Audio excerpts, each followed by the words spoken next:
what is said and what is written, and then using that to come to your own conclusion or to research a little bit more of who Moses was talking to.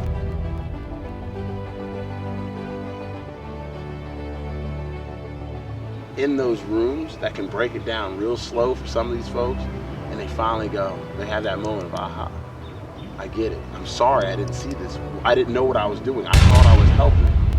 But what you were really doing is you were destroying without it. And I wish somebody would have told me this when I was younger, because I would have invested my money the same way. So I think that's where we really need to start moving our people towards, is starting investing in themselves, and investing as a community, and get rid of the selfishness. Because you think a lot of stuff is just selfish. You buy it for yourself. So do you feel like we're still enslaved as a people?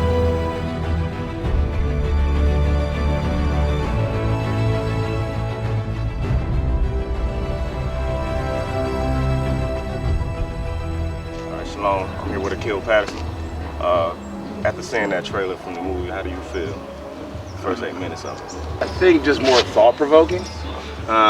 Like I said, I'm not much for spoken word, but I think the young brother in it was making some good references, I understand that. So my question now is you said you want to start reading more and get more in depth. After seeing that, what key points did he say that made you say, well, maybe let me check that out?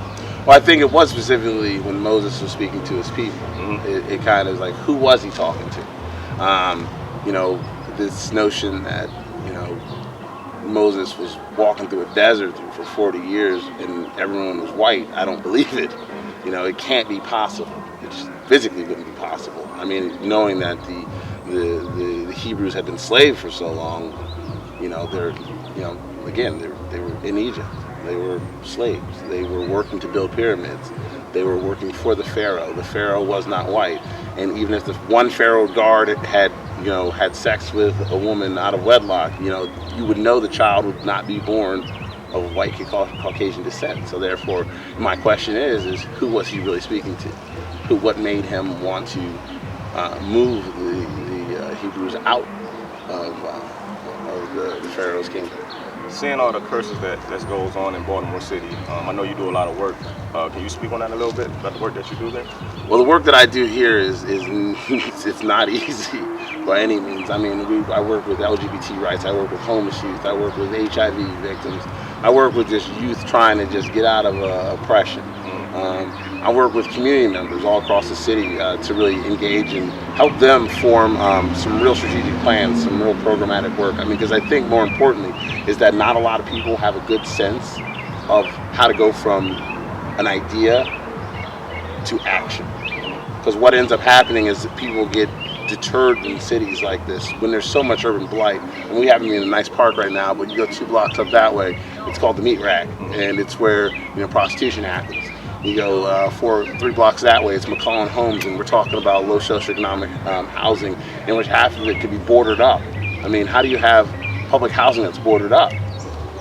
Because too many people, both in this city and outside of it, have a very narrow idea of what it's like. Because we are a very, very diverse city. I mean, although it's currently 63% African American, we're going to see that number change by the next election. It's probably going to go down to about 58 because there's nowhere for them to go.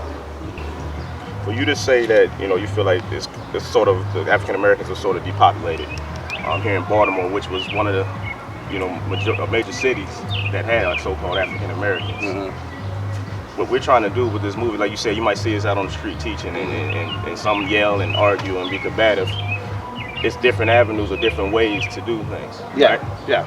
And that's what we're doing. We're showing a visual. We're visual type people. Mm-hmm. So when you see visually that, if you stop celebrating the birthdays, the Christmases, did you know that the Bible spoke on things on that matter? Well, I come from a household where Christmas was Jesus' birthday, not yours, so your little ass ain't getting shit. Mm-hmm. Mostly because we were poor, but it was still the same. I still follow the same thing now, is that Christmas is not, I know that Christmas is not shouldn't be celebrated in December either. I know it should be celebrated somewhere near the spring or the fall, obviously, because of calendar dates. But that's neither here nor there. What I'm saying is that essentially is that, yeah, if people were to invest their money in things other than shoes and clothes and objects, and really get back to investing in themselves and their people and their communities, we would start building a little bit more. like just outright products. Why? Because there are people that have made us feel as though that we need them. No, Jay-Z doesn't pay for those items. Jay-Z gives them for free. He is sponsored by those companies. Beyonce in their marketing, they are building brands to sell you products, and we've bought into it. Now, I have a lot of white friends, and they'll be the first one to tell me, my kid's not wearing $500 Jordans or whatever shoes. He gonna go buy a pair of $50 shoes, and then we're gonna take that $450 we saved, and then we're gonna put it in a Roth IRA for him. And so when he retires at 55, he's got a little cash deposit right there that we started, and we put in every year. And I wish somebody would have told me this when I was younger, because I would have invested my money the same way. So I think that's where we really need to start moving our people towards, is starting investing in themselves, investing as a community, and get rid of the selfishness. Because you think a lot of stuff is just selfish. You buy it for yourself. So do you feel like we're still enslaved then as a people? I don't know if we're still enslaved. I think mentally we are not. A lot of people pretend to be awoke, but right now I don't think a lot of people are. The people that are even saying we need to wake up, you do the exact same thing that they do. You're trying to brand yourself as the voice of the people. You're trying to, brand yourself as an entity to make hundreds of thousands of dollars a year. What if you took 40% of that $100,000 that you made and you gave it to charity? Because tell me that you can't live off of $70,000 a year. That's not right. So you feel as though the leaders that we have here today are just as greedy as anyone else, or like the Christian pastors or the politicians or some of them, the activists, you feel as though they're just as greedy? I think some of them are more greedy. I know there are people that have opened centers that they named it after somebody that didn't deserve it. When a 7 or 8 year old girl who was murdered, you look at how people get angry over, criminals and drug dealers being shot and killed, but when an 8-year-old child is shot and killed, they're almost silent. What if we stopped waiting and we started acting? And we put together those strategic plans and we looked at a long-range future, not a short range. Not we want police reform now. Look, let's start with the small things. Let's hold police accountable. Let's get that police bill in which they can get a lawyer and they can wait 10 days to give a testimony. If you are murdered, if you shoot somebody that day, they don't wait 10 days to take you in. They take you in that night, they get a statement that night, and then the next morning you're still locked up. And then you might get a bail hearing about a week later. Same thing that happened with cops. They need to give a statement that night. They can have their union rep and their lawyers with them, but they need to follow the exact same code of conduct that the rest of us do and hold themselves to higher standards. So why don't you feel we can police ourselves? Do you feel like we hate ourselves, or? I don't think that we've been raised to police ourselves. So who raised us then? I think we were poisoned with a drug epidemic starting probably in the 1960s. Then there was a war that many of us were forced to fight in. It corrupted the family environment in which we knew. Most of us weren't getting out of it. We weren't getting exemptions out of the military in the 60s and 70s, so a lot of people were fighting. I know personally, from my family standpoint, my grandfather was impacted by it. He became alcoholic. He couldn't be there for his children or his 12 kids. I think that's how many my grandmother had. And so it impacted my family in a much different way. And I see how some people were able to overcome it. I also see that there's still anger within my own family from it. And that lets me know that if it impacted my family like that, how many other families were impacted? And when we were talking about entire generations sent to war, and then they got to come back home, and their support services in which they had at one point were then ripped away. I'm saying that integration had its consequences, just like anything else. If you have a community that's built itself up, like you said, Black Wall Street before it got bombed, but there was a community that built itself up. And then they say, okay, well, we're going to integrate this community, but we're going to integrate you in our time, in our way, and how we want to. And so you then start seeing that, our family units, the structure of them became a little bit disillusioned and stretched apart. We also know that jobs and economic stability became a bigger issue because the jobs were no longer in the community, they were outside of the community. I see it over in near Johns Hopkins and Fells Point, in which that's East Baltimore. You've got people that have to take a bus an hour. They got to get 2 or 3 buses an hour just from North Baltimore to come down to work in that community. And all they say is, well, we're trying to build development and economic stability. It was like, wait a second, you're building development and economic stability in a white community, in a white neighborhood, in which black people are serving white people. Does that not sound like the exact same thing that they were doing in the 1950s? where a lot of people watched what was that great movie, The Help. Yeah. It's the same thing. They lived in poor socioeconomic areas, and then they take buses all the way down to the white lady's neighborhood, and they work for her all day just to go all the way back to their dilapidated home. So why do you think they're taking away this? Because this is a black neighborhood. Why do you think a lot of white people are moving in here now? I think it's with sometimes very good intentions. I think very good intentions have unforeseen consequences. A good, wholesome white girl from Lincoln, Nebraska wants to come here because she wants to make an impact and change in a student life. And she works for Teach for America. She comes here, she starts a life. She knows that she can get credit. She can buy the house real cheap. She knows that she can get somebody to do the cheap labor to remodel the home, and then she moves in that neighborhood. She's like, I'm invested in it, but I want my neighbors to be people that resemble and make my investment better. Or look like you, so to say, right? I can't always say that to be true or not, but I can say they want people that can move into their neighborhood to bring up the property value. So you said something that was important. You said she knew that she knows she has good credit and she can get this place. Yeah. Why don't we feel that same way? Why can't we do that? You feel that we're cursed as a people, or? Well, I think most of the young black men and the young women in the city that I've dealt with and I've worked with have told me they just don't know. You don't know what you don't know. And if you don't know that you can build a future for yourself at an early age, and all you see is blight and destruction and death, what does it matter if you ruin your credit? So when you said that they don't know, it's because the people that we've been learning from, they are the people that are supposed to teach us, but they didn't teach us. So why are we not able to teach ourselves then? It's a leader that says, I'm here for the people, but yet will put $650,000 in a coffer just so they can spend it on an election. Or they will pretend as though they're somebody's neighbor, and they'll say, I'm going to get your lights turned on this week. And they get their lights turned on for a week. And then a week later, the lights are still off. The black person has been conditioned to think, well, that person helped me. Well, that wasn't help. That was a handout, and then they pulled it back because they want you to come back to them for more. So who do we go to for the education? Well, we were supposed to go to each other first. We were supposed to go to our educators, but let's be honest, most of our educators went from being black people in our schools. And how many doctors or lawyers or people of higher standards are actually working with our kids? Do our kids even see us being teachers anymore? Probably not as many as they used to be.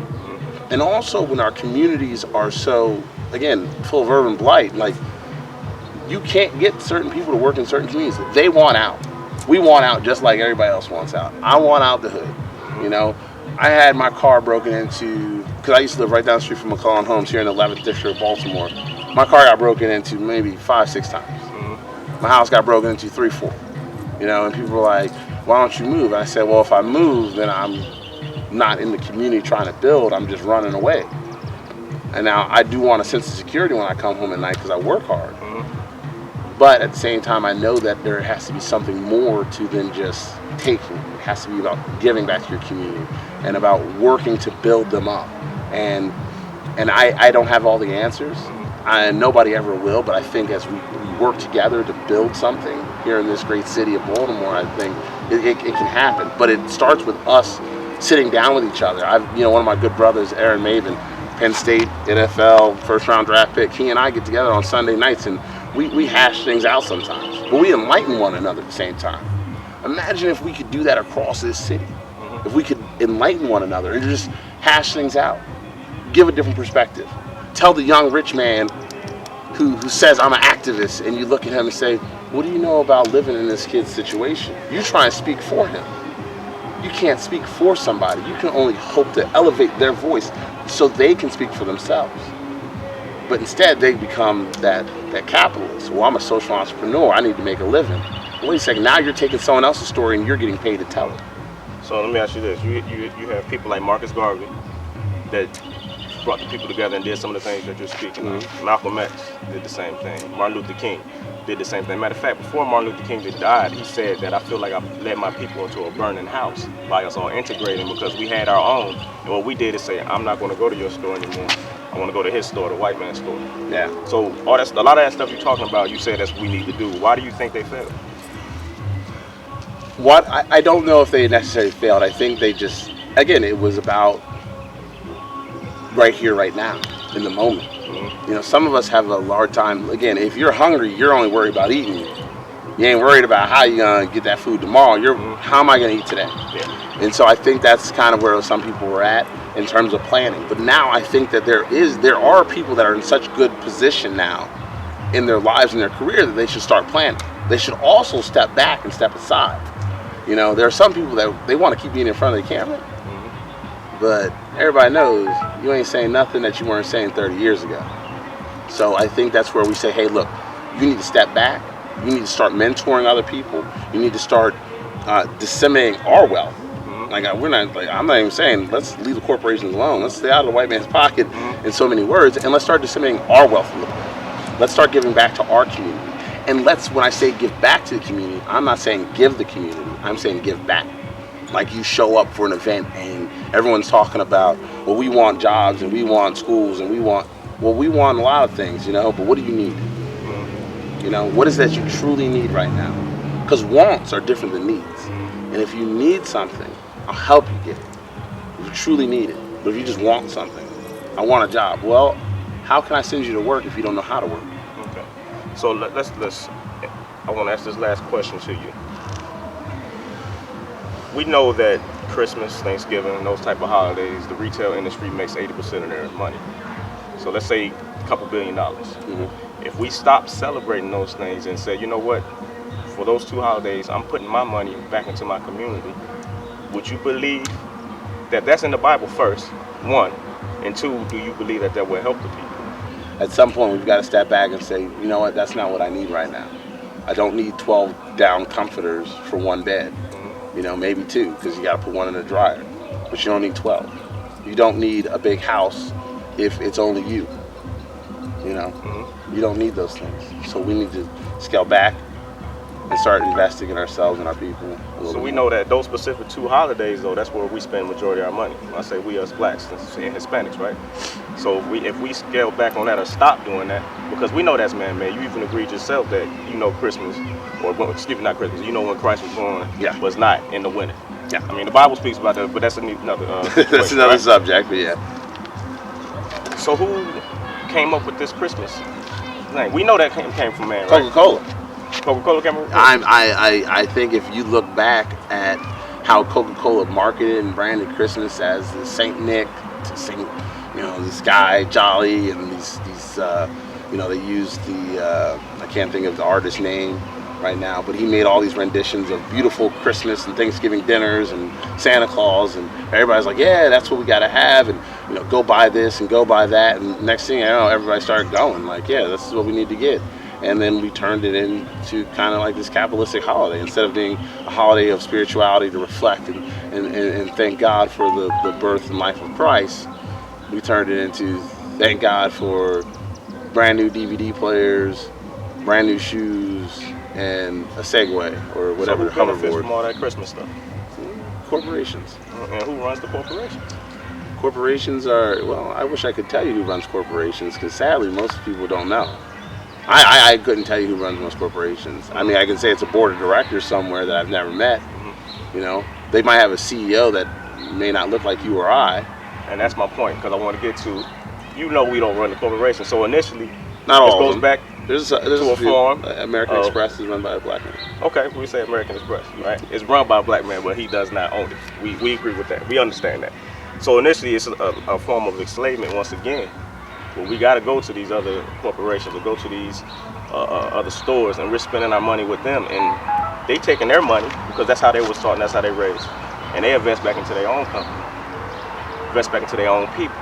We're not doing that, so we're actually enslaving ourselves by doing that. So if we stop celebrating the Christmases, the Thanksgiving, once again I said that's in the scriptures, we stop celebrating those and start celebrating the days that we're supposed to celebrate, then that's how we can come together and stop a lot of the stuff that's going on, because we'll take millions of dollars from them and they can't come into this neighborhood and take from us.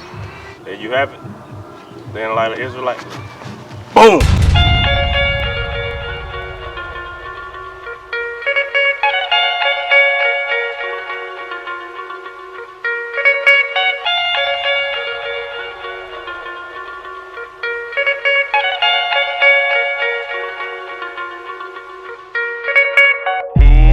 If I know him and keep no commandments, you know he a liar. And the truth is not in him, and if you don't repent, you die.